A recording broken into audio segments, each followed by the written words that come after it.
Oke, bismillah. Assalamualaikum warahmatullahi wabarakatuh. Bismillahirrahmanirrahim. Alhamdulillahi rabbil alamin. Wa bihi nasta'inu ala umurid dunya waddin. Allahumma sholli wa sallim wa barik ala habibina wa syafi'ina Sayyidina wa maulana Muhammadin wa ala alihi wa ashabihi wa man tabi'ahum bi ihsanin ila yaumiddin. Bismillah, mari kita mulai ngaji lagi. Kali ini temanya tema sisipan. Harusnya bulan ini masih bulannya Yunani. Cuma ya capek ya kalau Yunani terus, saatnya pulang balik ke timur, mampir sebentar di Baghdad. Kita temui beliau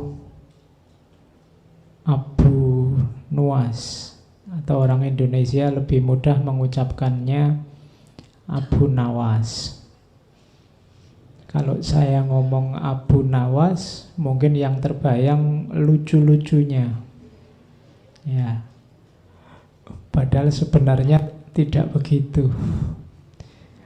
Ya, beliau memang termasuk orang yang cerdik, orang yang cerdas, orang yang pinter. Kategorinya kategori ulama, bahkan ada yang bilang sufi. Tapi sebenarnya aslinya tidak begitu. Beliau ini lebih dikenal sebagai penyair, sastrawan. Beliau punya gaya khas dalam dunia kepenyairan. Jadi pertama-tama itu. Cuma beliau ini nanti hidupnya zaman Harun al-Rashid, dan ini terkenal sekali karena kisah-kisah tentang Abu Nuwas dan Harun al-Rashid ini masuk ke 1001 Malam. Jadi justru terkenalnya dari situ, dikenal masyarakat dari situ. Cuma karena 1001 Malam ini buku cerita, orang kenalnya terus cerita-cerita lucunya. Padahal sebenarnya bagi yang meneliti Abu Nuwas, ini tokoh ini sangat kontroversial. Jadi tokoh ini dikenal tukang minum, kemudian main perempuan. Bahkan tidak cuma perempuan, kabarnya cowok cewek ya oke. Kamu tidak usah kaget, orangnya memang seperti itu. Dan beberapa kali keluar masuk penjara ya karena ulahnya. Meskipun ya dia memang cerdik, pinter, ilmu agamanya juga dalam. Tapi dia punya kekecewaan tertentu dalam hidupnya, punya hasrat, punya gairah tertentu yang hidupnya jadi kontroversial. Ada yang benci, ada yang suka, ada yang memuji, ada yang macam-macam. Pokoknya ini tokoh ini gado-gado. Tapi untuk dunia sastra pengaruhnya luar biasa. Meskipun nanti di akhir hidupnya dia juga mengalami pertobatan yang juga luar biasa. Sampai syairnya kamu hafalkan sampai hari ini. Oke. Itu gambarnya Abu Nuwas, yang gambar Khalil Gibran tahun 1916. Jadi di antara yang disukai penyair oleh Gibran itu Abu Nuwas. Kalau dia sendiri sih hidupnya sekitar tahun 750 nanti meninggalnya 841. Abu Nuwas ini gelar. Nuwas itu artinya rambut yang ikal. Jadi dia dikenal rambutnya ikal sampai sebahu. Ini saya bawakan foto patungnya. Patung ini ada di Baghdad. Nama aslinya Abul Hasan bin Hani Al-Hakami. Jadi Abu Ali Al-Hasan bin Hani Al-Hakami. Patungnya kan juga unik. Dia megang cangkir. Itu mesti arahnya untuk minum-minum. Ya, jadi karena memang pokoknya hobinya minum. Sebelum tobat itu pokoknya favoritnya minum. Makanya nanti puisinya itu bikin genre khusus yang dikenal sebagai khomriyat. Jadi coba cariin yang belajar sastra, nanti ada genre puisi yang dikenal khomriyat. Itu pelopornya Abu Nuwas ini. Jadi puisi-puisi tentang Homer. Oke, jadi tidak harus dibayangkan lucu-lucu ya. Mungkin kamu tadi bayangin Abu Nuwas isinya ndagel toh, ndak ada malahan. Jadi isinya ada momen-momen serius memang dalam hidupnya yang dia tanggapi secara lucu.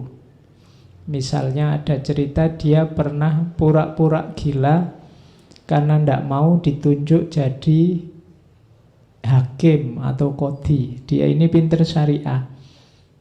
Ayahnya ini tentara zaman Marwan. Jadi ayahnya meninggal, maunya Harun al-Rasyid nanti yang meneruskan posisi ayahnya, dan rencananya mau diangkat jadi hakim itu si Abu Nuwas ini. Tapi biar nggak diangkat, jadi begitu ayahnya meninggal banyak orang layat, dia acting kayak orang gila. Jadi naik gedebok pisang itu dinaiki sambil nyanyi-nyanyi. Orang-orang merasa wah ini ditinggal mati bapaknya gila ini. Jadi terus Harun al-Rasyid merasa ini kalau orang kayak gini diangkat jadi hakim bisa kacau ini. Terus kata penasehatnya, ditunggu aja raja, mungkin dia lagi shock bapaknya meninggal. Ya 10 hari lah. Akhirnya terpaksa acting jadi orang gila 10 hari. Ya, biar tidak jadi hakim. Ya, karena dia hidupnya ingin enjoy, ingin senang-senang meskipun nanti ada maknanya. Oke, ya dia suka bikin kontroversi memang. Dalam hidupnya pokoknya suka gaduh, suka rame-rame. Tapi dalam konotasi dia sebenarnya sering bikin satir, nyindir masyarakat, nyindir orang-orang yang munafik, orang-orang yang hipokrit. Nanti kita lihat di mana hipokritnya yang disindir oleh seorang Abu Nuwas. Sehingga nanti orang mencitrakan dia sebagai orang yang cerdik, orang yang pinter, orang yang lucu. Tapi ini sebenarnya isinya memang dia satir-satir. Karena kecerdikannya, raja-raja ini susah nangkep dia. Mau nyiksa dia juga susah. Karena kalau dipikir-pikir ya tidak salah dia. Itu karena kecerdikannya. Nanti beliau sempat diasingkan ke Mesir zaman Harun al-Rasyid. Begitu Harun al-Rasyid meninggal, dia balik lagi ke Baghdad. Saat sultannya saat itu putranya Harun al-Rasyid dan muridnya Abu Nuwas, Al-Amin. Kalau Al-Amin agak bebas. Banyak syair-syairnya Abu Nuwas nanti diproduksi era Al-Amin ini. Tapi Abu Nuwas tidak cocok sama adiknya Al-Amin, Al-Ma'mun. Oke. Dan ya hidupnya keluar masuk penjara. Nanti meninggal, ada yang bilang meninggal di penjara, ada yang bilang meninggal dipukuli orang karena dia salah satu puisinya nyindir salah satu bani, salah satu suku, sehingga dia dipukuli orang terus sakit terus meninggal. Oke, tapi yang jelas beliau hidup ya sekitar 57 sampai 58 tahun, tapi karyanya luar biasa. Dikenang orang karena puisi-puisinya dan terakhir karena pertobatannya. Nah ini sebenarnya malam ini kita belajar bagaimana orang yang sangat pinter tapi kemudian kecewa dengan lingkungannya sehingga kemudian jadi sangat cuek, ingin senang-senang saja tapi akhirnya terus tobat. Itulah seorang Abu Nuwas. Oke. Ini saya koleksi dulu komentar-komentar dari tokoh-tokoh biar kita kenal siapa Abu Nuwas. Sudah banyak buku, banyak kitab yang ditulis tentang Abu Nuwas. Malam ini saya banyak membawa dari diwannya, Diwan Abu Nuwas. Itu yang banyak diteliti baik di timur maupun di barat, selain buku yang lain. Itu beberapa komentar tentang Abu Nuwas.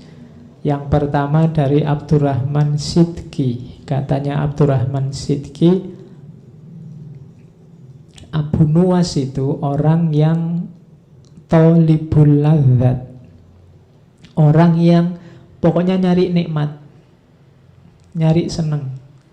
Cuma katanya Abdurrahman Sidki, kelezatan yang dimaksud bukan kelezatan duniawi, tapi kelezatan intelek. Maksudnya apa? Dia suka kelezatan intelek. Yang dia lakukan sebagian besar adalah berpikir dan mengkritik masyarakatnya. Jadi Abu Nuwas ini perilakunya adalah perilaku kritis terhadap masyarakatnya. Jadi Abu Nuwas sering nyindir masyarakat itu suka munafik, suka hipokrit. Kalau seneng tidak mau bilang seneng karena jaim. Kalau suka enak itu tidak mau bilang enak karena khawatir dengan keenakan itu derajat sosialnya turun. Itu yang sering dikritik oleh Abu Nuwas. Kita kan sering gitu, hidup ini dengan gaya jaim. Jaim itu kan salah satu bentuk malu-malu, tidak mau mengekspresikan kebahagiaan, kesenangan. Nonton apa padahal seneng, tapi kalau ditanya suka enggak itu tontonan itu membuat kita lupa akhirat. Nah, kita suka gitu. Padahal ya seneng. Itu dikritik oleh Abu Nuwas. Jadi masyarakatnya Abu Nuwas itu, bagi Abu Nuwas banyak yang hipokrit, munafik. Enak tapi nggak ngaku, seneng tapi nggak ngaku. Oke. Kalau ditanya, kan banyak orang ditanya misalnya, suka enggak ini? Enggak, saya enggak suka karena agama melarang. Nah, itu kan bagi kalimat ini kalau konotasinya seolah-olah dia enggak. Padahal lebih jujur kalau versinya Abu Nuwas bilang aja saya suka, tapi sayangnya dilarang oleh agama. Nah, itu lebih jujur daripada enggak, saya kayak gitu-gitu jauh, saya itu bersih, saya itu enggak. Oke, mending jujur loh. Nah, masyarakat yang hipokrit, katanya Abu Nuwas. Itu komentarnya Abdurrahman Sidki. Ada komentarnya Saiki Daif. Saiki Daif ini bilang bahwa sebenarnya segala kontroversi tentang Abu Nuwas itu karena krisis pribadinya. Dari mana krisis pribadi ini muncul? Karena melihat agamanya dan masyarakatnya cenderung fokus ke materi, materialistik. Dan itu ditertawakan oleh Abu Nuwas. Dan dia menertawakan mereka tidak dengan cara mencaci maki, tapi dengan cara gayanya sendiri. Termasuk mabuk-mabukan tadi, termasuk segala kemaksiatan yang dia lakukan di masa muda. Itu karena dia merasa sebel luar biasa dengan masyarakatnya. Mungkin di kalangan kalian adalah yang muda-muda itu kan yang sebelnya luar biasa lihat situasi hari ini. Nah itu kalau Abu Nuwas terus lahirnya jadi minum-minum, hura-hura, pokoknya asik aja tiap hari, maunya begitu. Itu lahir karena kekecewaan-kekecewaan. Katanya Saiki Dev itu karena akumulasi krisis pribadi. Oke, ya sebenarnya kita semua bertanggung jawab agar orang-orang semacam ini tidak lahir karena eman-eman. Abu Nuwas ini kabarnya juga hafal Al-Quran, ilmu agamanya dalam. Kalau katanya Abbas Mahmud Aqad, Abu Nuwas ini agak narsis. Jadi cinta diri yang berlebihan. Nah, itu makanya di banyak cerita seolah-olah Abu Nawas ini tidak bisa kalah.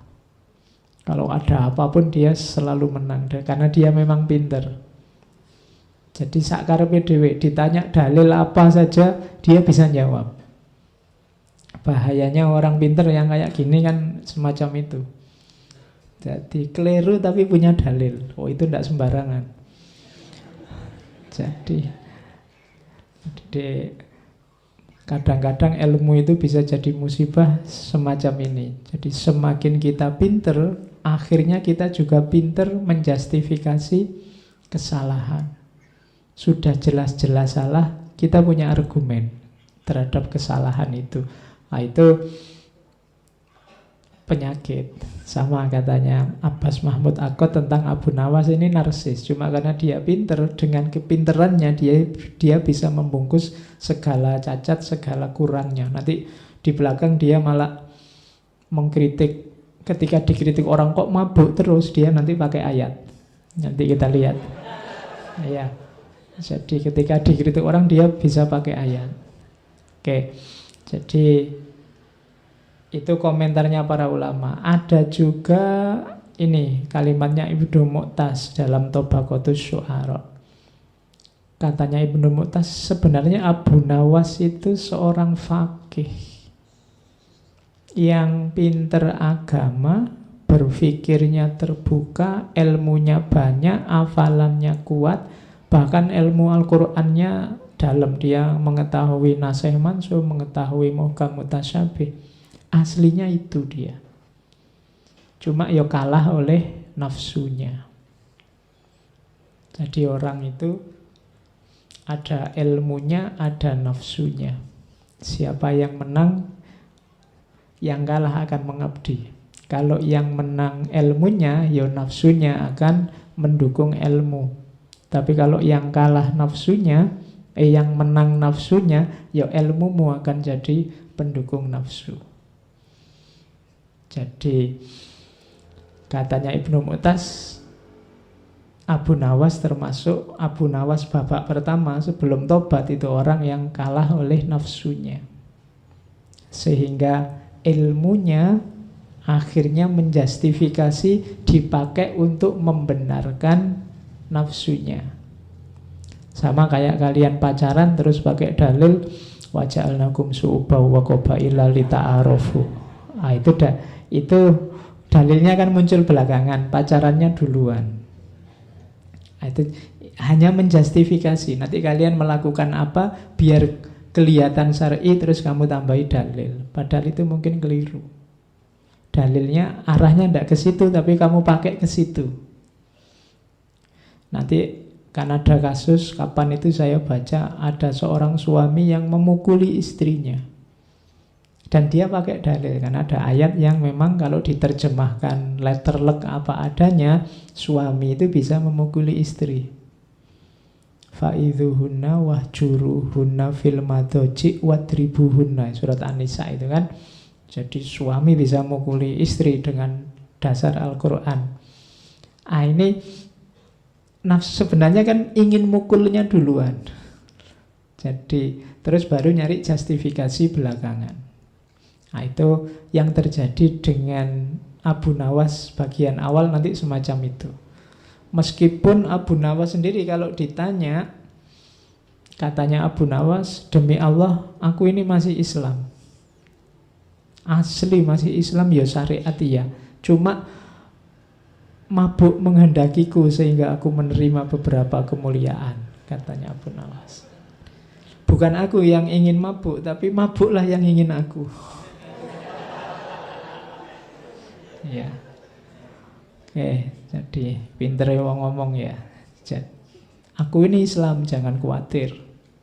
Hanya saja kalah oleh mabuk, karena bukan aku yang datang ke mabuk, mabuknya yang datang padaku. Jadi kerjaannya tiap malam, kalau bahasa hari ini Abu Nawas ini dugem, seneng-seneng. Jadi kalau nyari tokoh besar yang suka dugem antara lain Abu Nawas. Oke, kenapa sih lahir sosok seperti itu? Ada yang menganalisis situasi saat itu. Ini kan puncak-puncaknya kejayaan Abbasiyah. Masyarakat sedang jaya-jayanya. Banyak orang kaya mendadak, sukses mendadak, terus lupa diri.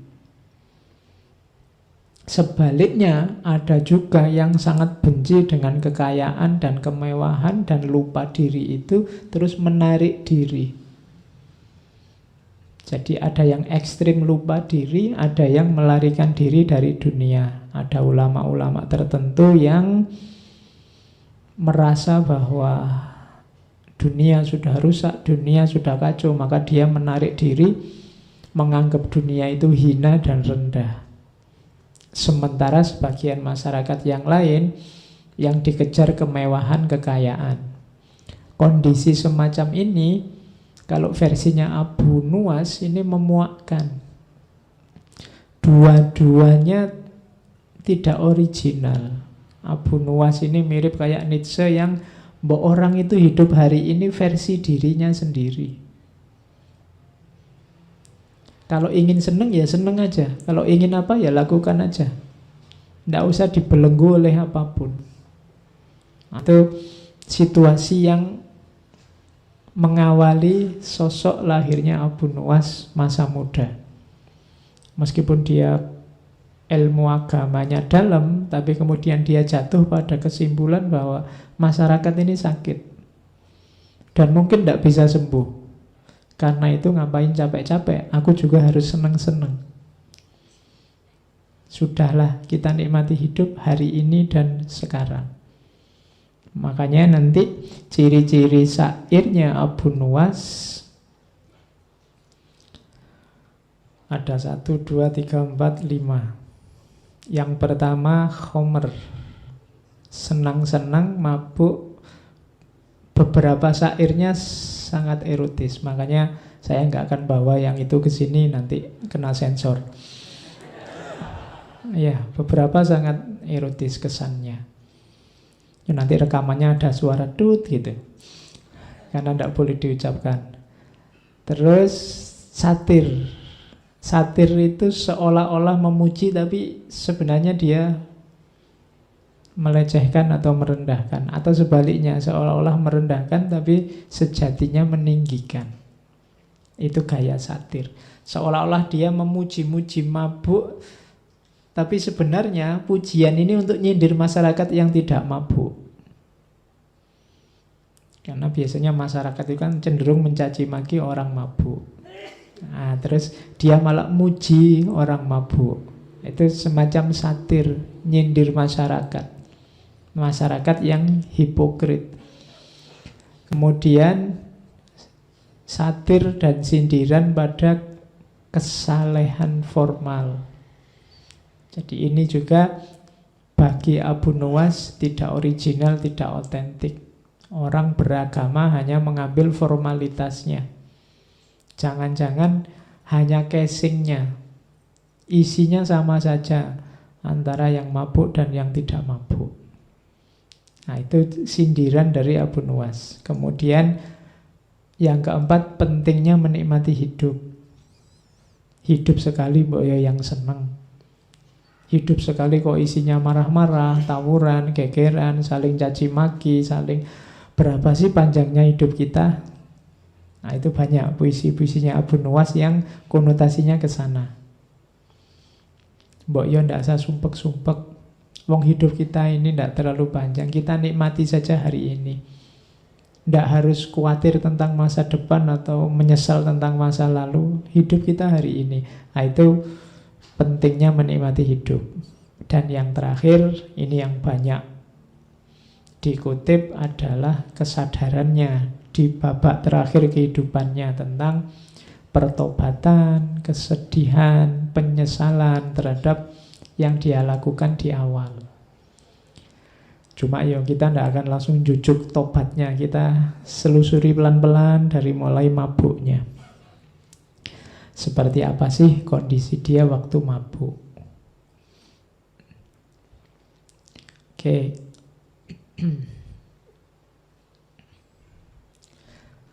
Ini saya kutip lagi. Dia gelarnya adalah pelopor penyair Homer. Makanya puisinya dikenal sebagai Homriyat. Katanya Toha Hussein, kenapa sih kok Abu Nuwas yang disebut pemuka penyair Homer, padahal sebenarnya banyak sastrawan penyair yang cirinya Homer atau suka minum. Katanya Toha Hussein, karena Abu Nuwas ini minum ini tidak untuk iseng, tidak untuk mumpung aku sumpek tak minum, ini kan minum hanya sekali-sekali untuk selingan. Tapi waktu Abu Nuwas muda, minum itu sudah jalan hidupnya. Ya, jadi katanya Toha Hussein, ini khas Abu Nuwas ini, pokoknya tidak ada hari tanpa minum. Minum itu sudah jadi jalan hidup. Jadi dia bukan selingan, dia bukan tempelan. Kalau jalan hidup tidak bisa dipisah. Nanti bisa kamu kiaskan dengan rokok ya. Kalau sudah jalan hidup tidak bisa dipisah. Jadi karena memang eksistensimu sudah menyatu dengan, kalau Abu Nuwas dengan minumnya. Kalau tidak minum bukan Abu Nuwas itu. Sama kayak kamu, kalau nggak ngerokok bukan kamu berarti. Kalau kamu ya mesti ngerokok. Itu logikanya katanya Toha Hussein. Kenapa kok Abu Nuwas ini dianggap pelopor penyair Homer? Itu salah satu puisinya yang dari Diwan Abu Nuwas itu. Ingatlah, segarkan aku dengan Homer, dan katakan bahwa itu Homer. Ini kan terang-terangan, tidak sembunyi-sembunyi. Kita kadang-kadang kalau melakukan yang tidak cocok atau tidak enak, kadang-kadang kan sembunyi-sembunyi. Padahal ya kita nikmati. Tapi kita tidak mau menampilkan. Tapi Abu Nuwas menyindir orang yang menikmati tapi sembunyi-sembunyi. Analoginya dengan Homer. Dan katakan bahwa Homer ya Homer, jangan kau segarkan aku dengan kerahasiaan, apabila mungkin dilakukan dengan transparan. Katanya Abu Nuwas, tak ada baiknya menutup-nutupi kelezatan dalam Homer. Itu kan dahsyat sekali. Dia ingin terang-terangan. Kamu pemabuk ya? Iya. Dia terang-terangan, tidak sembunyi-sembunyi. Kalau kamu tidak suka pemabuk, ya tidak usah dekat-dekat aku, kan gampangnya gitu. Dan bagiku mabuk itu enak, kan itu. Itu Abu Nuwas. Arak adalah kenikmatan, kesempurnaan. Dan dia nikmat bahkan saat hanya duduk bersama orang-orang yang duduk meminumnya. Jadi nongkrong aja bareng sesama peminum itu sudah nikmat. Itu Abu Nuwas. Bahkan ini kontroversi luar biasa, ini ceritanya Ibnu Mandzur. Satu ketika Abu Nuwas ini masih mabuk terus sholat. Imamnya membaca Al-Kafirun, Qul ya ayyuhal kafirun. Itu jawab Abu Nuwas. Terus dia jawab labbaik. Iya. Jadi kan itu, katakan wahai orang kafir itu, yo aku ngono. Iya. Itu nyindir kita luar biasa. Kita sekarang takut disebut kafir, takut. Abu Nuwas malah, yo aku kafir ngono. Jadi katakan wahai kuliah ayyuhal kafirun, dia malah jawab. Ya. Nah, itu ya memang sedang mabuk, tapi sebenarnya cerita ini sindiran. Jadi kita semua itu biasanya kafir tidak ngaku. Kafir itu kan jenisnya banyak macam-macam. Dan Abu Nuwas ngasih contoh terang-terangan waktu sholat lagi. Iya, kuliah ayyuhal kafirun labbaik. Nah, itu imamnya kaget mesti. Terus dia diinterogasi lama. Kalau hari ini itu sudah pelecehan, masuk penjara ini pasti. Tapi terus dilepaskan karena alasannya orang ini memang suka ndagel kok, pelawak dia ini. Mungkin maksudnya ngelawak tapi waktunya ndak pas ya. Kesimpulannya gitu terus dilepaskan. Itu enaknya jadi pelawak kan gitu. Kamu kalau keliru tinggal ngomong, oh itu cuma guyon kok, itu ndak serius. Nah itu Abu Nuwas kan memang beliau ini terkenal aneh-aneh. Karena ada cerita satu ketika dia teriak-teriak, ini loh Abu Nawas, aku orang yang tidak suka kebenaran. Aku orang yang cinta fitnah. Dan aku orang yang lebih kaya dari Allah. Rame heboh orang satu kota. Dipanggil oleh Harun al-Rasyid kan, kamu itu stres apa mabuk? Kok kalimatmu kontroversial semua? Loh, yang saya ucapkan tidak ada yang salah, Raja. Orang-orang aja tidak betah mendengarkan kelanjutannya. Jadi, aku orang yang benci kebenaran karena neraka itu kebenaran. Kematian juga kebenaran. Jadi aku benci neraka, aku benci kematian. Aku cinta fitnah, kan ada ayatnya. Amwalukum wa auladukum fitnah. Anak-anak kecil kan ya fitnah. Jadi aku cinta fitnah itu maksudnya aku suka punya duit banyak, aku suka anak-anak. Lah tapi kok bisa kamu lebih kaya dari Allah? Loh saya punya anak, Allah enggak punya.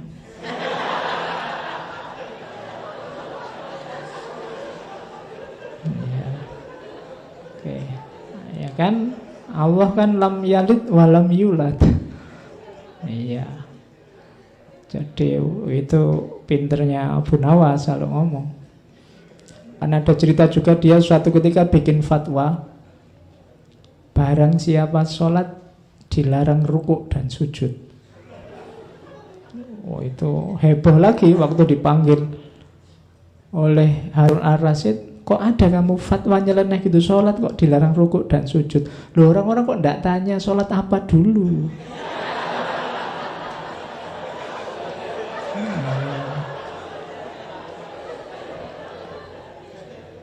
Oh iya, itu maksud saya kan untuk sholat jenazah. Ya mesti aja enggak pakai rukuk, enggak pakai sujud. Oh, itu caranya Abu Nuwas untuk dekat sama raja, melakukan kritik tapi selamat. Oke, kita lanjutkan. Jadi ini gayanya. Jadi kemabuannya, wadahnya memang mabuk, tapi sebenarnya ada rahasia kritik-kritik tertentu di situ. Ketika dia bikin kemabukan. Nah ini yang saya bilang tadi pakai dalil. Ini salah satu puisinya. Dia bilang, biarlah masjid-masjid itu dipenuhi oleh orang yang sholat. Kita minum khamr aja sepuasnya. Kenapa kok gitu? Tuhan pun tak pernah mengatakan neraka wil bagi pemabuk, tapi Tuhan justru berfirman neraka wil bagi orang yang sholat. Oh ya, kan ada fawailul lil musallin, tidak ada fawailul lil pemabuk. Jadi mabuk itu ini mesti diucapkan waktu mabuk. Tapi ada rahasia nasihatnya. Nasihatnya apa? Hati-hati pakai ayat. Kadang-kadang saya bilang tadi, kita sering menjustifikasi kesalahan-kesalahan kita dengan ayat, dengan cara meletakkan ayat tidak pada tempatnya. Ayatnya untuk apa, kita pakai untuk apa. Kalau bisa semacam itu, kita mending tidak usah sholat. Sholat malah masuk neraka.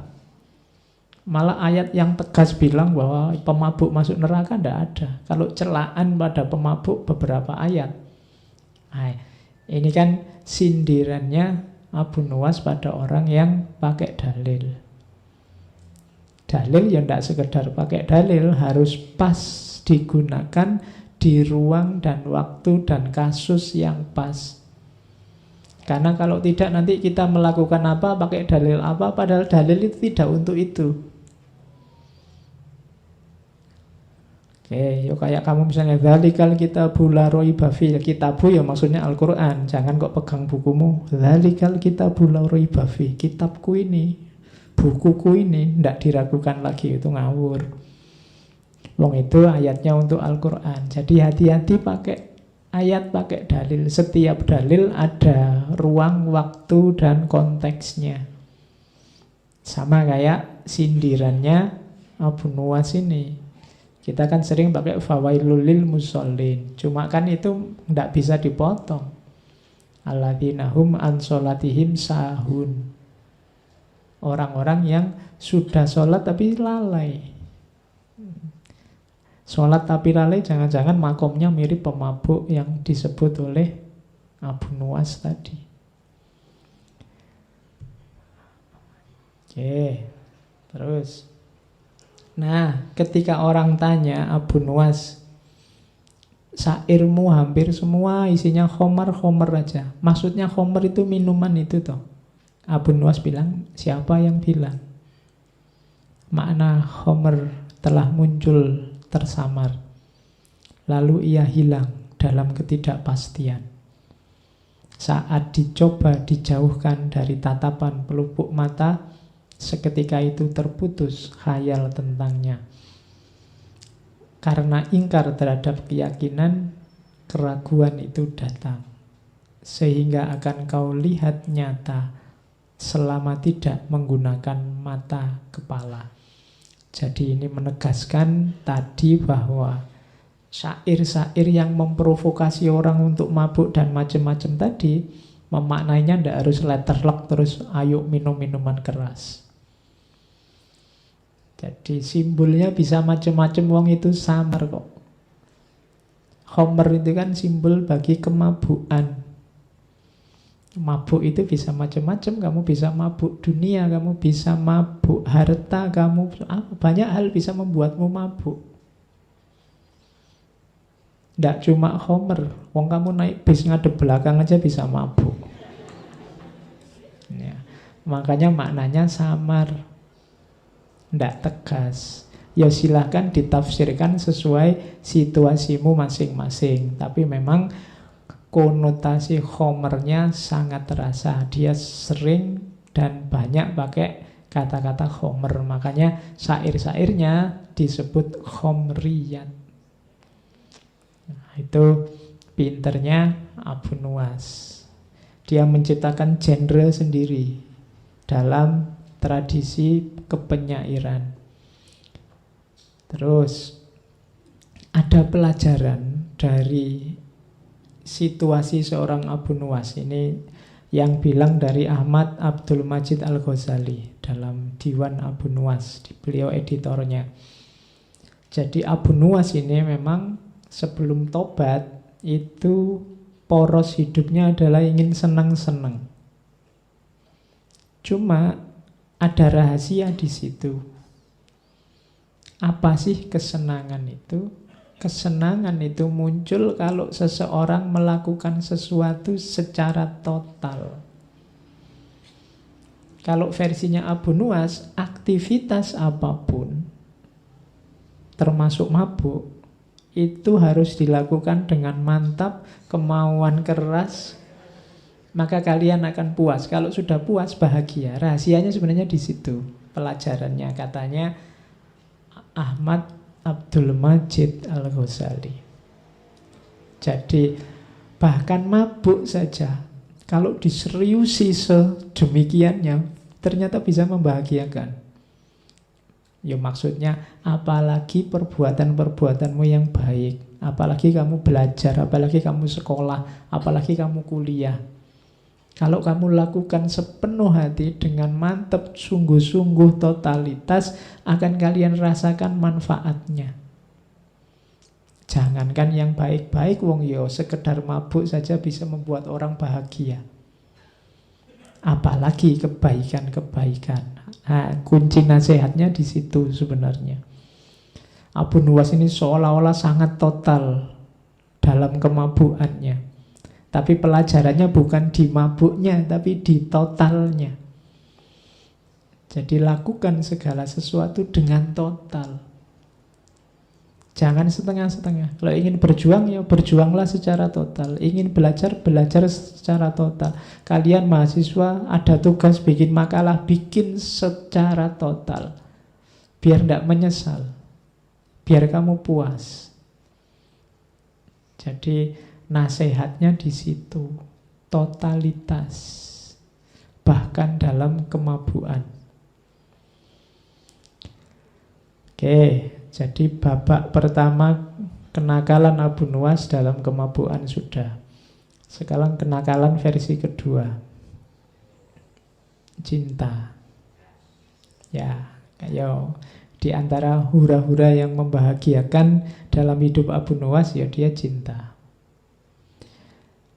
Dia selain suka kemabukan juga suka lawan jenis. Itu salah satu contoh puisinya tentang cinta. Saya bilang tadi banyak puisi-puisinya yang erotis yang tidak saya bawa ke sini. Duhai mata yang mempesona, engkau redup selamanya. Tatapanmu menguak rahasia yang tersimpan di dada. Perhatikanlah diri kita.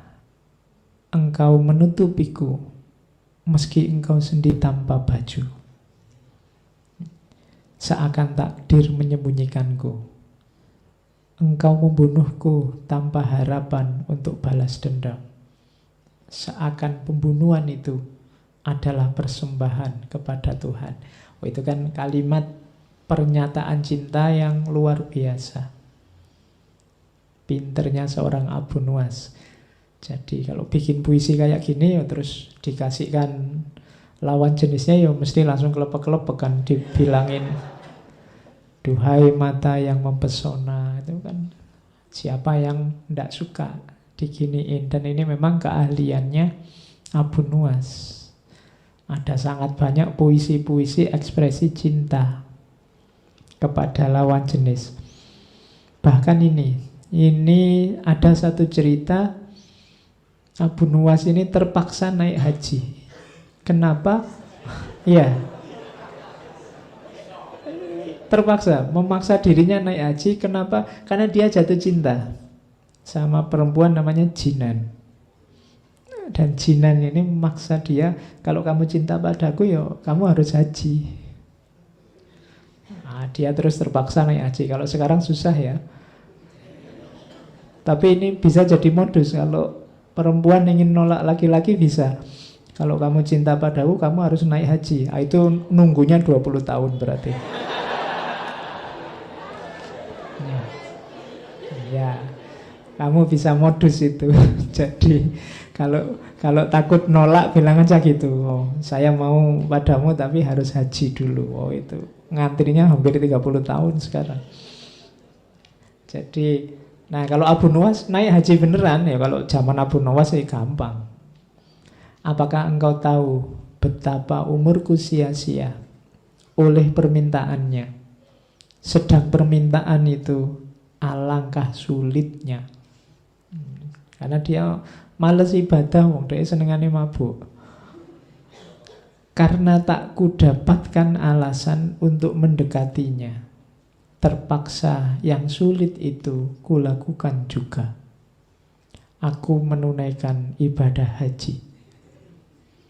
Dan kukatakan aku benar-benar telah haji. Duhai Jinan, akhirnya kemudahan menyatukan aku dengannya. Oh, itu jatuh cinta beneran ini berarti kan. Sampai rela naik haji padahal dia males. Ya, jadi cuma ya kalau sudah jatuh cinta apapun dilakukan. Makanya kukatakan aku benar-benar sudah haji loh ini. Oke, tapi toh ya sifatnya Abu Nuwas ya tetap putus nyambung. Ada juga yang saya potong itu. Kutulis di atas pipiku satu kalimat untuknya. Duhai beratnya saat berpisah. Ia menjawab dengan gerakan jemarinya. Kupahami pesanmu, namun untuk kita tiada lagi jalan bertemu. Oke, yo, pokoknya kalau puisi-puisi kayak gini lumayan lah ya. Kita bisa mending. Atau ini, aku puasa saat engkau marah. dan berbuka saat engkau bahagia, gembira. Oke, ayo. Oh, jadi kalau pasanganmu sedang marah kan itu alamat kamu harus tirakat itu.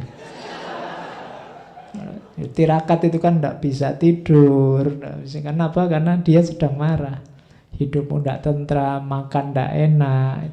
Jadi aku puasa saat engkau marah. Tapi kalau sudah luluh, sudah tidak marah lagi, saatnya buka puasa. Dan aku berbuka saat engkau gembira.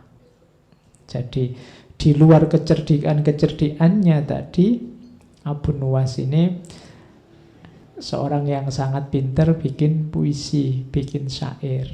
Tapi ya tetap, ini dalam konteks dia hura-hura sebenarnya. Ini babak awal kehidupannya. Ya sering dia dikejar-kejar tentara, dikejar-kejar laskar karena kesalahan-kesalahannya. Tapi lagi-lagi yang menyelamatkan kecerdikannya. Misalnya kalau ada cerita yang suatu ketika rumahnya digeledah. Jadi digeledah banyak barang pecah. Karena mungkin nyari-nyari jangan-jangan menyimpan sesuatu yang bisa membuat dia diseret ke penjara, mungkin begitu. Jadi, Abu Nuwas ini sangat marah, tersinggung karena rumahnya diacak-acak. Dia ingin balas dendam sama raja. Akhirnya satu ketika dia beli roti, rotinya dibiarin busuk sampai banyak lalatnya.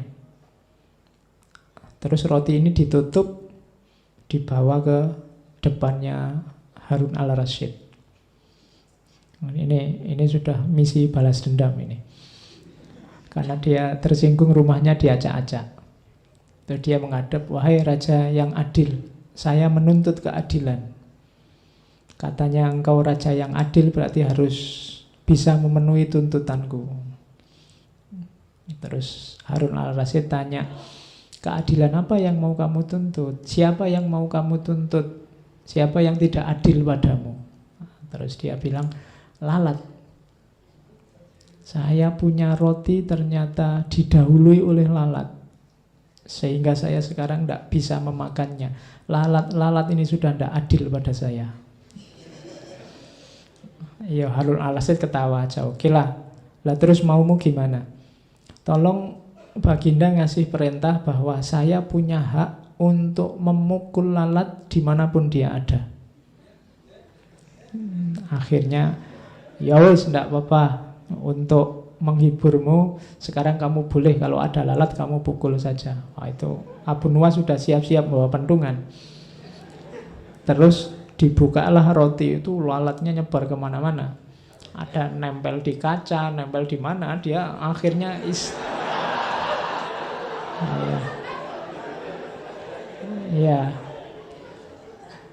istananya rajanya dikeprui semua sama Abu Nuwas. Itu caranya dia balas dendam pada raja. Oke, itu cerita-cerita kayak gini nanti banyak di Alfulailah Walailah, kisah 1001 malam. Meskipun nanti beberapa ulama mengkritik karena cerita itu fiktif, tapi ada beberapa nama yang harusnya tetap dimuliakan, tapi gara-gara cerita itu terus kesannya jadi. Nanti ada beberapa cerita yang kesannya, misalnya Harun al-Rasyid juga suka minum-minum. Nah, itu banyak ulama mengkritik Alfulailah Walailah. Karena di beberapa bagian nanti muncul tokoh Abu Nuwas. Karena ya memang ceritanya selalu banyak dengan Harun al-Rasyid. Saya tidak tahu kok jarang sama Al-Amin. Padahal banyak syair, banyak cerita yang beliau justru dekatnya sama Al-Amin. Bahkan tadi yang kelanjutannya mukul-mukul itu, rajanya juga terus pengen balas dendam. Tapi tetap kalah kalau sama Abu Nuwas. Jadi satu ketika rajanya ini ingin balas sama Abu Nuwas. Abu Nuwas diajak berburu. Di tengah jalan kok mendung, mau hujan. Nah, Abu Nuwas ini naik keledai yang tidak bisa cepat. Sementara raja sama pasukannya bisa naik keledai cepat. Terus rajanya bilang, ini sebentar lagi hujan. Pokoknya pedomannya kita berburu ini tidak boleh baju kita basah kehujanan. Jadi silahkan nyari tempat perlindungan sendiri-sendiri. Oh, begitu tiba-tiba hujan deras ya, kalau yang pakai kuda yang larinya cepat enak, raja dan pasukannya cepat bablas ke depan. Abu Nawas ini pelan-pelan. Tapi raja begitu nyampe di depan, nyari-nyari tempat perlindungan tidak ada. Akhirnya tetap basah. Nah, pelan-pelan dari jauh tiba-tiba datang Abu Nuwas.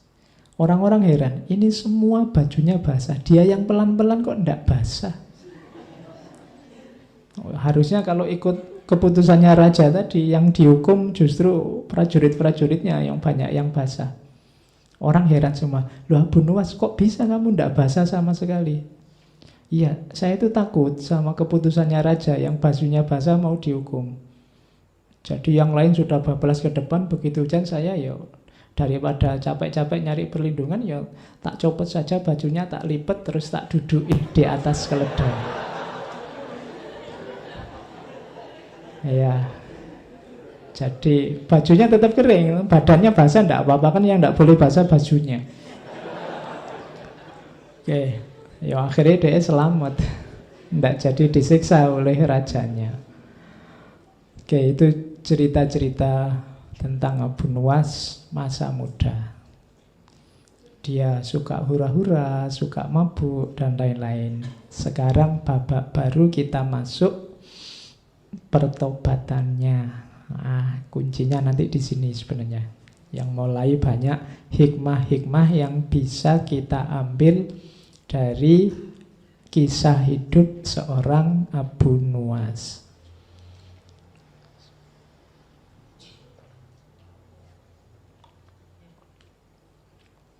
Ada versi-versi tentang mengapa kok Abu Nuwas tiba-tiba tobat. Yang pertama ada yang bilang karena di penjara. Ketika di penjara kemudian dia sadar hidupnya jadi tambah religius. Ada juga yang versi kebalikannya, versi kedua malah sebenarnya dia tidak pernah tobat. Ada yang bilang bahwa dia cuma acting aja biar keluar dari penjara.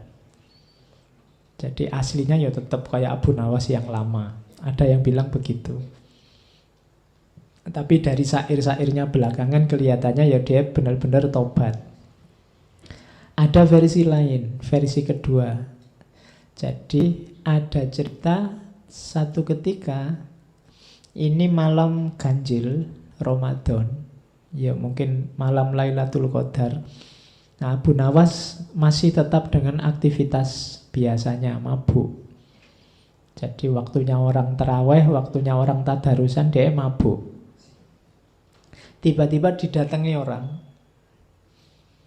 ke depannya, langsung nuding wajahnya. Orang ini bilang, wahai Abu Hani, jika engkau tak mampu menjadi garam yang melezatkan hidangan, janganlah engkau menjadi lalat yang menjijikkan, yang merusak hidangan itu.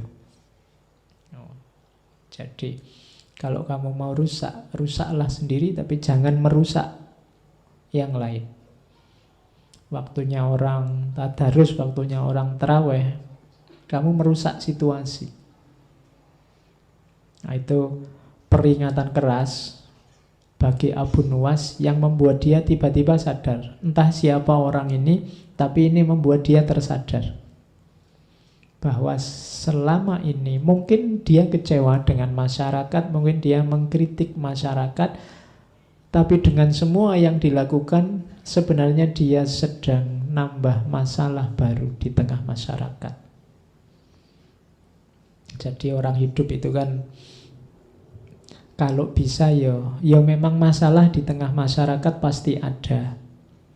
Cuma kalau bisa kita jadi problem solver. Kita jadi yang menyelesaikan masalah. Bukan part of the problem, bukan bagian dari masalah. Apalagi menjadi pembuat masalah. Apalagi jadi orang yang selalu bikin masalah. Nah, kadang-kadang kita ini ingin menyelesaikan masalah, tapi yang lahir adalah nambah masalah baru, yang masalah lama tidak selesai. Gayanya kita ingin menyelesaikan problem, tapi yang lahir justru problem baru. Dan problem lama tidak selesai. Dan kalimat ini langsung ditujukan di depannya si Abu Nuwas. Kalau engkau tidak bisa menambah kelezatan hidangan, jangan jadi yang merusak hidangan. Merusak hidangan berarti nambah masalah. Dari situlah nanti Abu Nuwas terus sadar dan dimulailah fase baru, hidup jadi ulama, bahkan beberapa menyebut terus dia jadi sufi. Tapi tetap lucu, tidak apa-apa. Ya, karena sudah khasnya beliau, hidupnya memang tidak bisa kok kaku. Dia lentur. Makanya terus kesannya dia lucu, bisa beradaptasi dengan situasi apapun. Oke, syair-syairnya banyak. Kita juga kan kenal beberapa syairnya. Ini diantaranya. Misalnya dia menasehati dirinya sendiri. Hai Abu Nuwas, jadilah orang terhormat, baik dan sabar. Ini 3 kalimat ini gabungan yang bagus. Orang terhormat, baik dan sabar. Terhormat itu kualifikasi sosial, baik itu kualifikasi individual, dan sabar itu hubungan dengan yang lain. Banyak orang yang terhormat dan baik tapi tidak sabaran. Banyak orang yang sabar dan baik tapi tidak terhormat. Banyak orang terhormat tapi tidak baik. Macam-macam kombinasi. Kalau bisa ikut Abu Nuwas, jadilah orang yang terhormat, baik dan sabar.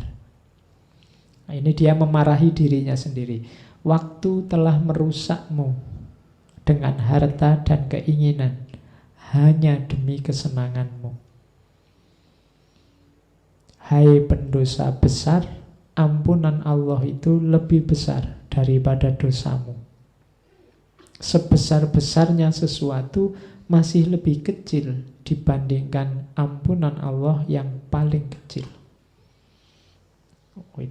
Ini menasihati diri untuk tobat. Tobat yang beneran. Yo, kayak kita ini sebenarnya ya sudah waktunya untuk tobat. Cuma kita kan masih ragu-ragu. Mbok ya tobat yang beneran. Yang beneran loh ya. Beneran itu berarti tidak diulang, janji tidak diulang lagi. Kemudian tidak secara sengaja mengulang dan seterusnya. Jadi pertama-tama dia memarahi dirinya untuk mau bergerak bertobat, menyesali yang dilakukan sebelumnya dan tidak mengulang di masa depan. Dan ini kelihatan simpel tapi berat. Kalau istighfar sih iya. Cuma istighfar kita kan sering istighfar formalitas. Nah, kalau Abu Nuwas ini istighfarnya mantap karena dosanya banyak. Kita kan sering istighfarnya enteng karena kita merasa tidak banyak dosa. Jangan salah, Abu Nuwas sebelumnya juga merasa tidak banyak dosa. Dia merasa kalau dia mabuk, kalau dia hura-hura, ya memang sudah seharusnya begitu. Hidup sekali mau apa? Kan tadi logikanya begitu. Mabuk tidak apa-apa daripada sholat masuk neraka. Logikanya tadi kan begitu. Jadi orang itu ketika ada di wilayah, ketika dia salah, biasanya dia tidak merasa salah. Maka butuh momen-momen kesadaran bahwa aku ini banyak salah.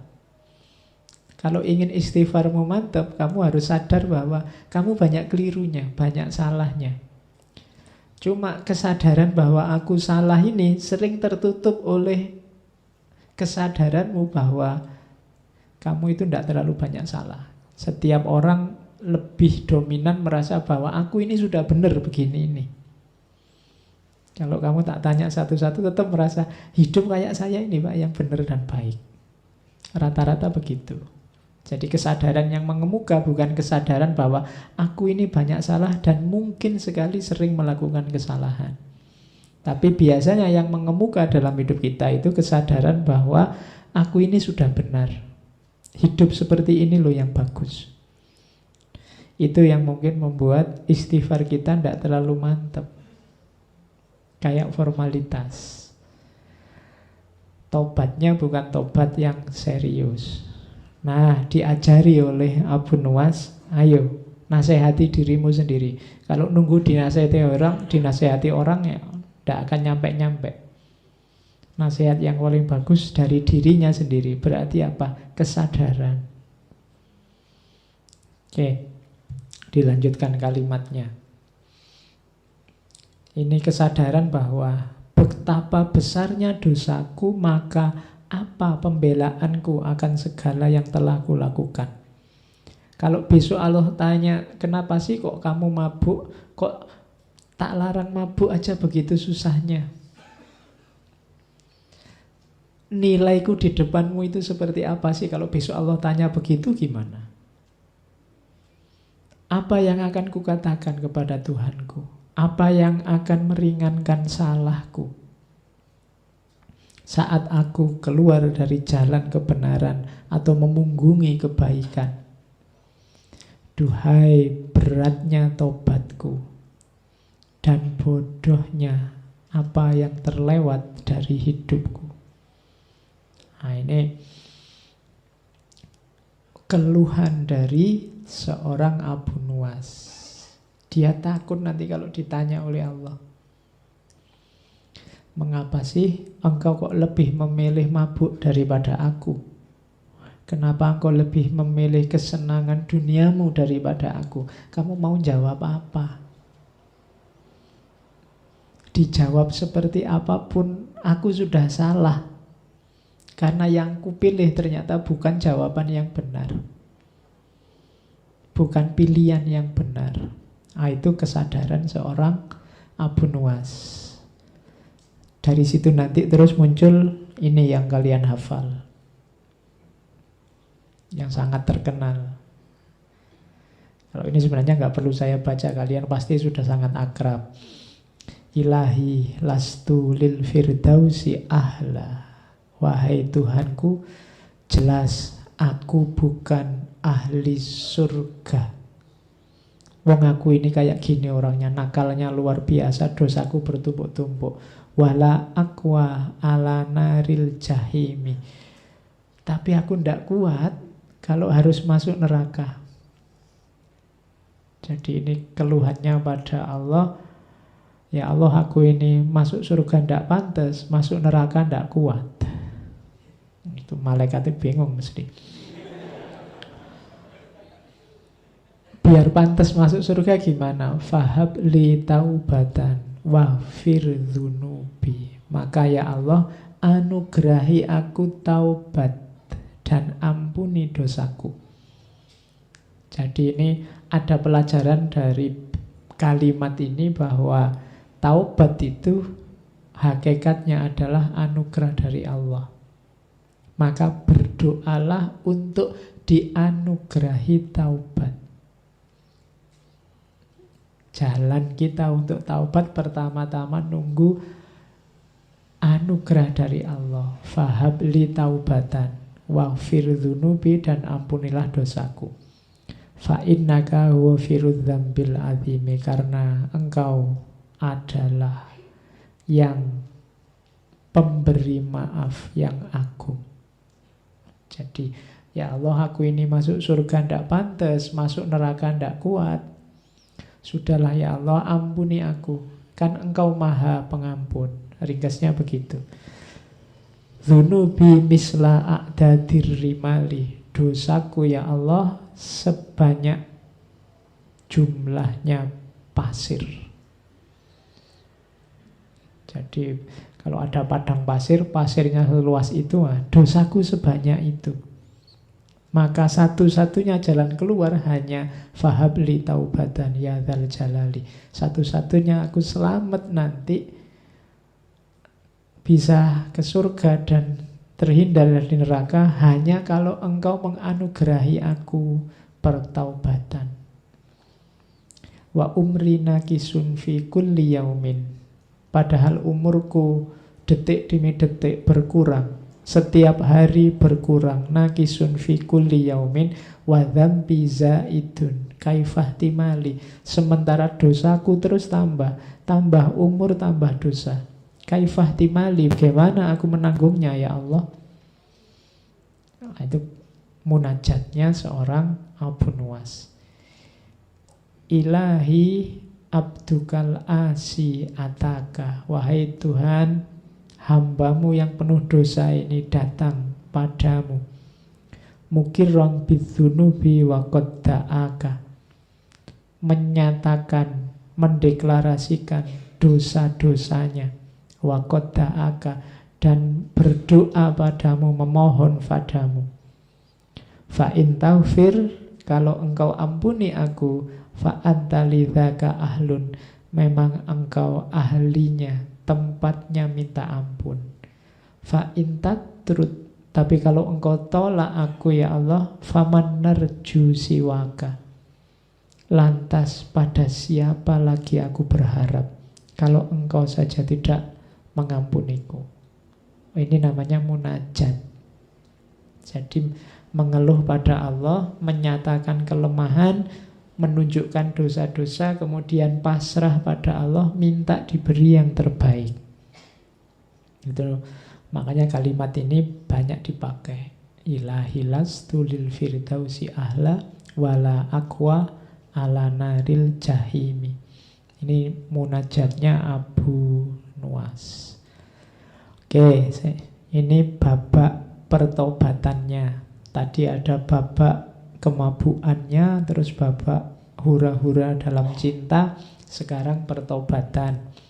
Ada satu babak lagi yang mau saya bawa, yaitu babak akhir hidupnya. Jadi setelah tobat ada banyak fase-fase dekat dengan Tuhan dalam hidupnya seorang Abu Nuwas. Nah, ini terus di akhir-akhir hidup beliau mengalami sakit. Saat sakit ini ada beberapa syair yang terkenal dari Abu Nuwas. Misalnya ini. Tapi sekarang konotasinya sudah tidak kayak sebelumnya, sudah tidak ada mabuknya, tidak ada cinta-cintaannya. Kalau ini sudah konotasinya sudah ilahiyah. Kemusnahan tengah merayap ke bawahku dan ke atasku. Kulihat diriku sekarat, tahap demi tahap. Tiada waktu berlalu tanpa meruntuhkanku berantakan. Mengiring kekuatan, aku tersingkir dalam ketundukan. Saat ku ingat sekarang, aku melemah dan mengurus. Mengurus itu maksudnya tambah kurus ya. Bukan mengurus sopo, urusan apa gitu, enggak. Tertunduk di hadapan Tuhan. Betapa ku sesali hari-hari dan malam-malam itu. Tadi kan dia kegemarannya kan keluar malam. Kalau siang tidur, kalau malam keluar. Koyo Batman. Tapi ku sesali itu, penuh hura-hura dan permainan. Kita lakukan setiap kejahatan. Semoga Tuhan mengampuni, memaklumi, dan memberi penangguhan hukuman. Karena kalau tidak, pasti aku tidak selamat. Ini waktu beliau sakit. Kemudian ada lagi lanjutannya. Setiap yang meratap akan diratapi. Setiap yang menangis akan ditangisi. Setiap simpanan akan dibelanjakan. Dan setiap kenangan akan dilupakan. Hanya Tuhan yang tersisa. Siapapun yang dimuliakan, Tuhan jauh lebih mulia. Siapapun yang baik, Tuhan jauh lebih baik. Siapapun yang dipuji, Tuhan adalah puncaknya pujian. Siapapun yang diagungkan, Tuhan adalah puncaknya keagungan. Pada akhirnya semua muaranya pada Tuhan. Ia menjamin semua kebutuhan. Oh Tuhan, kita sengsara dan membutuhkannya. Jadi ini kesadaran setelah puncak hura-hura, puncak senang-senang, puncak kemabukan, sekarang kembali lagi ke Allah. Kesadaran bahwa semuanya nanti akan berakhir pada Allah saja. Nah, itu fase pertobatan seorang Abu Nuwas. Kalau ini puisi sebelum meninggal yang dikirimkan pada temannya. Puisi orang mati telah sampai padamu melalui kata-kata seorang bernyawa yang berada di persimpangan hidup dan kematian. Momen takdir telah menaklukkan tubuhnya, sehingga kini ia hampir lenyap tak tersisa. Kalau engkau menatap mataku, menangkap wujudku, tak akan kau temukan satupun kata dari buku wajahku.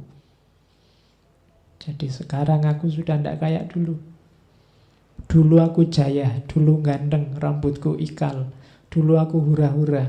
Banyak perempuan jatuh tunduk takluk di depanku. Sekarang kalau engkau baca buku wajahku, sudah tidak ada apa-apa di situ. Bekasnya senang-senang tadi tidak ada. Bekasnya hura-hura tadi tidak ada. Yang tersisa hanya penyesalan, pertobatan.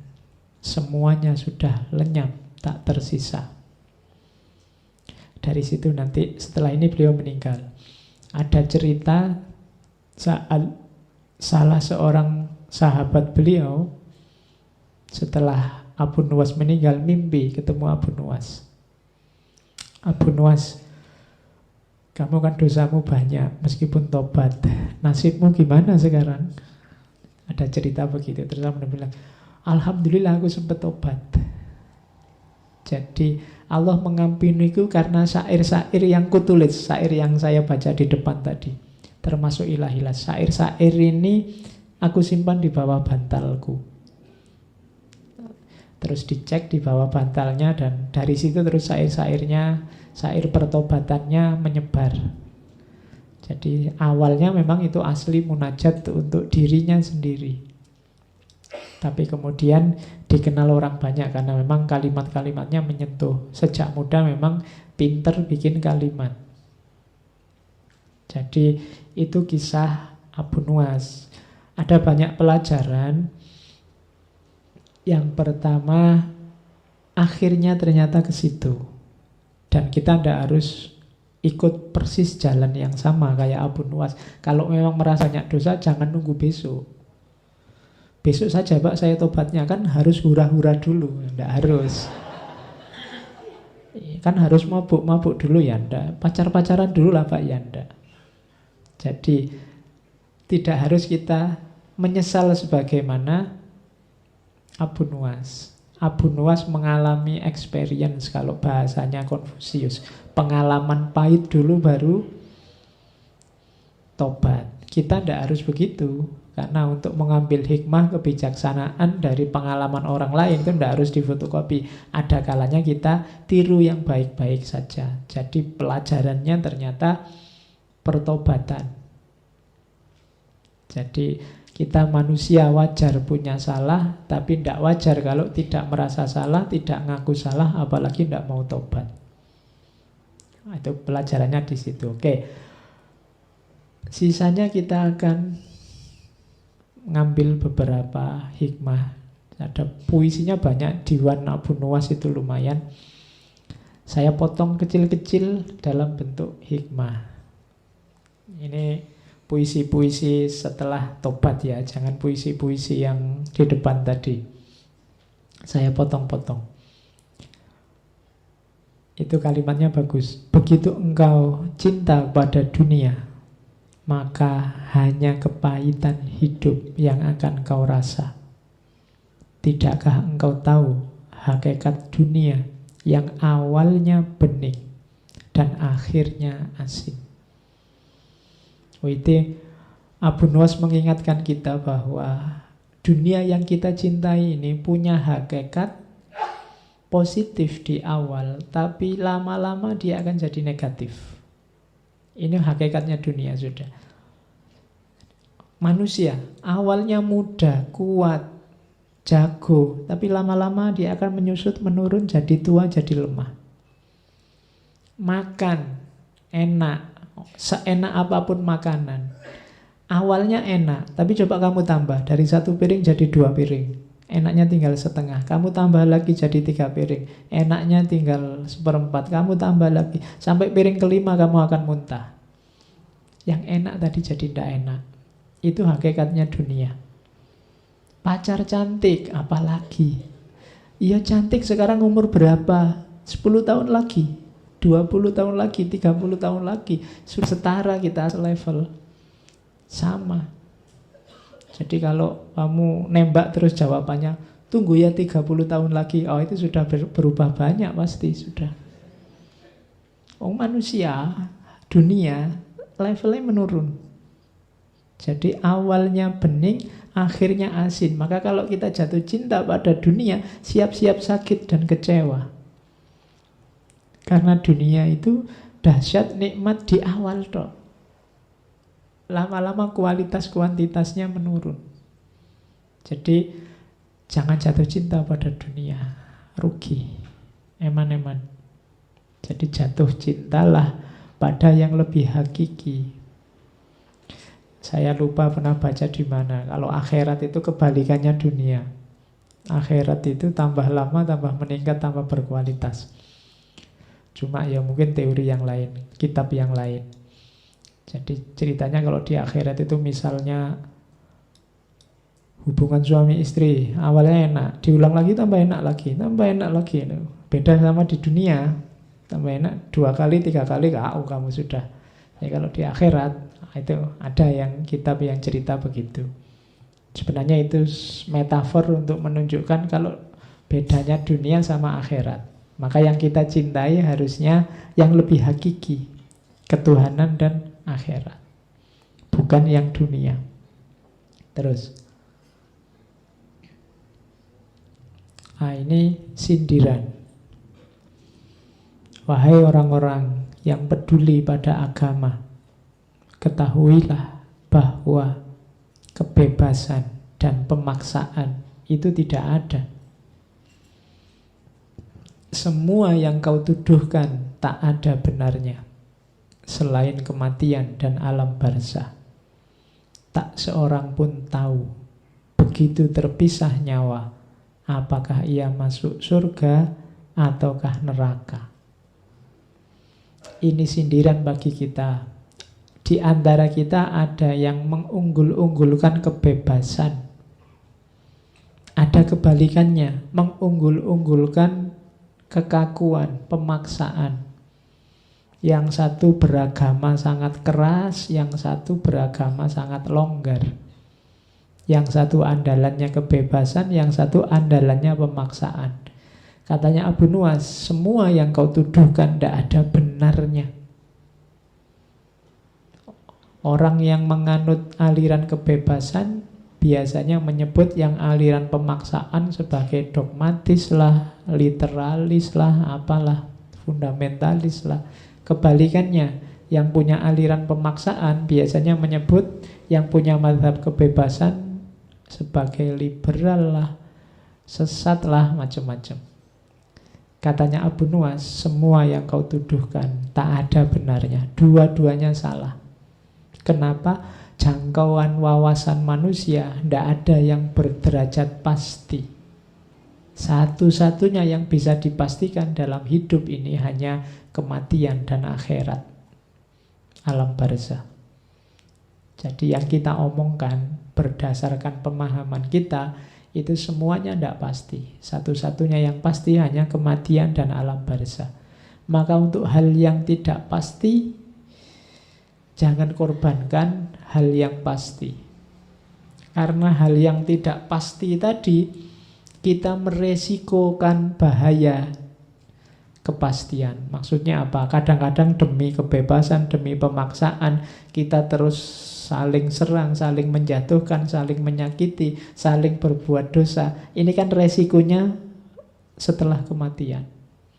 Jadi sebenarnya kita sedang menjual yang tidak pasti demi menjual yang pasti demi yang tidak pasti. Nah, itu kalimat ini arahnya ke situ. Padahal ngapain sih kita mengklaim bahwa kita pasti benar, kita pasti lurus, wong tak seorang pun tahu begitu terpisah nyawa, apakah ia masuk surga ataukah neraka. Siapa berani angkat tangan menjamin saya pasti surga, Pak? Tidak ada. Seandainya kamu orang soleh sekalipun, begitu kamu yakin 100% masuk surga, ada kesombongan dalam hatimu. Dan dia yang jadi hijabmu untuk masuk surga. Jadi tidak ada satupun yang pasti. Wong begitu nanti di akhirat sudah hak prerogatifnya Allah. Mau surga apa neraka itu sudah urusannya Allah, tidak jaminan. Ada yang amalnya luar biasa karena kesalahan kecil akhirnya nggak jadi masuk surga. Ada yang dosanya luar biasa karena kebaikan kecil tidak jadi masuk neraka. Kan banyak cerita-cerita semacam itu. Ada ulama yang tidak jadi masuk surga karena mengambil kayu selilit waktu dia habis kundangan pulang ke rumah, ngambil kayu kecil karena tidak ada tusuk gigi miliknya tetangganya. Itu kan yang dicerita selilit sang kiai itu kan. Gara-gara selilit kayu kecil ini dia tidak jadi masuk surga. Tapi ada pelacur yang memberi minum anjing, gara-gara kebaikan memberi minum anjing ini dia masuk surga, meskipun hakikatnya dia seorang pelacur. Dalam tumpuan dosa, kebaikan kecil bisa membawa ke surga. Dalam tumpuan pahala, kesalahan kecil bisa menyeretmu ke neraka. Maka tidak ada yang pasti. Jangan menyombongkan diri. Tak seorang pun begitu terpisah nyawa bisa memastikan apakah ia masuk surga ataukah neraka. Maka jangan merasa aman, jangan merasa sudah selamat. Oke, itu kalimat selanjutnya. Terus, kulihat setiap hidup, setiap yang hidup itu fana, putra si fana, dengan nasab mulia yang bersambung kepada yang juga fana. Apa yang kita banggakan dalam hidup ini semuanya fana. Bahkan dirimu sendiri itu fana. Fana itu berarti pada akhirnya akan lenyap. Kita juga akan lenyap. Nenek moyang yang engkau bangga-banggakan juga akan lenyap. Keluarga yang engkau bangga-banggakan, engkau cintai juga fana. Semuanya fana. Maka segala konflik, segala pertikaian, segala perselisihan di muka bumi ini sifatnya hanya permainan saja. Kenapa permainan? Wong semuanya fana kok.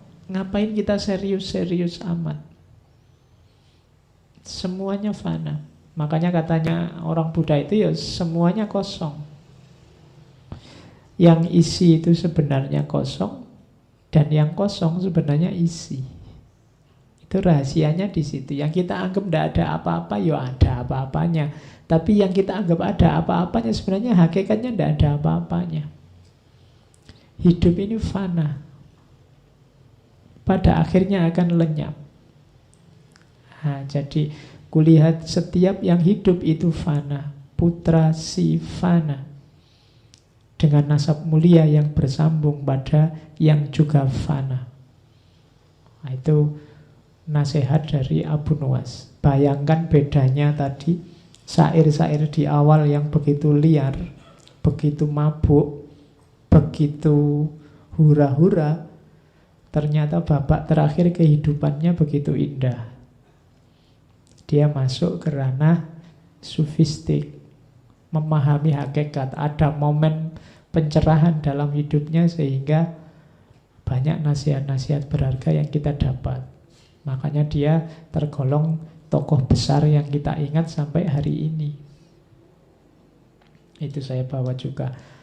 Saat seorang cerdas menelaah dunia, ia akan menemukan seorang lawan yang berbaju kawan. Dunia ini seolah-olah kawan kita, tapi hati-hati, dia ini bisa berubah jadi lawan kita.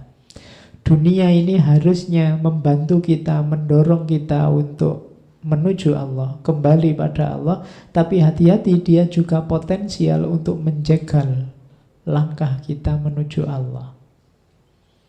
Dia ini kawan, harusnya jadi kawan. Tapi kalau kita tidak hati-hati, dia akan jadi lawan. Terakhir, ini, kalau ini kalimat-kalimat terakhir juga dari Abu Nuwas, lebih baik mati karena cengkraman kesunyian daripada mati karena payahnya, capeknya kecerewetan. Betapa sering engkau kehilangan diri dalam kelakar. Ini saya potong dari syairnya. Hari ini kemungkinan kita akan mati dalam payahnya kecerewetan. Semua orang cerewet hari ini. Kita akan lihat yang kita pegang tiap hari kan, isinya suara dalam bentuk tulisan. Kita hidup dalam belantara kata-kata, itu payahnya kecerewetan. Padahal akan lebih baik kalau kita mati dalam kesunyian, keheningan. Ada banyak makna, ada banyak rahasia dalam keheningan. Begitu kita hidup dalam berantara kecerewetan tadi, kita akan kehilangan kejernihan. Kita akan kehilangan yang hakiki. Karena yang tempelan sangat banyak, maka yang sejati tidak akan terlihat. Semakin banyak kata-kata mengepung kita, semakin sulit kita mencari yang sejati. Maka carilah ruang di mana engkau bisa hening, engkau bisa sunyi, biar jernih melihat dunia ini. Kalau kita sibuk terus, capek terus dengan kata-kata, maka kita akan kehilangan kejernihan. Kita akan mati karena payahnya kecerewetan. Katanya Abu Nuwas bahkan, betapa sering engkau kehilangan diri dalam kelakar. Kelakar itu kan ngomong ngalor ngidul yang tidak jelas.